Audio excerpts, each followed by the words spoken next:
Hey guys, welcome back to another Divinium demo. Today we're showing off this Yoda chassis with NeoPixel. And yes, I said Yoda chassis. So back in the day, this was the cream of the crop. Not this one specifically, but there was a masterclass builder, I believe the owner of the FX Saber forum, Yoda, who really pioneered the intricacy and brilliance of the Graflex crystal chamber.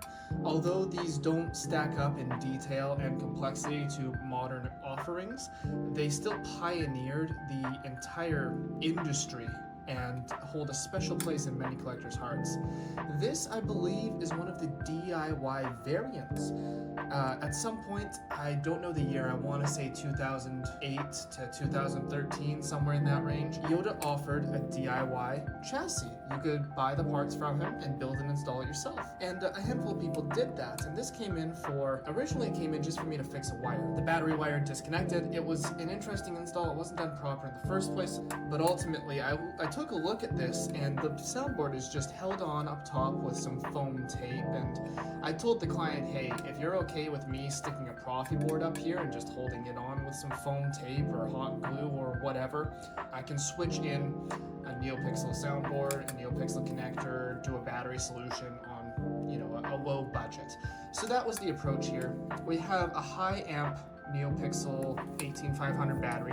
This is an unprotected cell. So up top, we actually have a protection circuit for it. It's wired separately because we wanted space for a removable battery.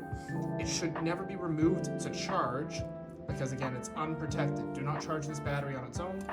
You charge it with the USB-C on the bottom there. Anyways, this hasn't been configured yet. It will be configured a little bit with some special fonts.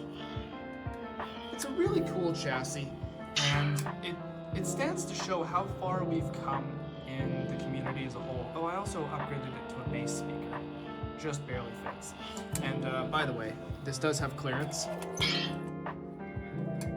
There's no venting, but you can hear it's not crackling. So if you're putting this in a different Graflex, you may need to trim any rivets on the inside. Anyways, that's all for now. Thanks for watching, and may the force be with you.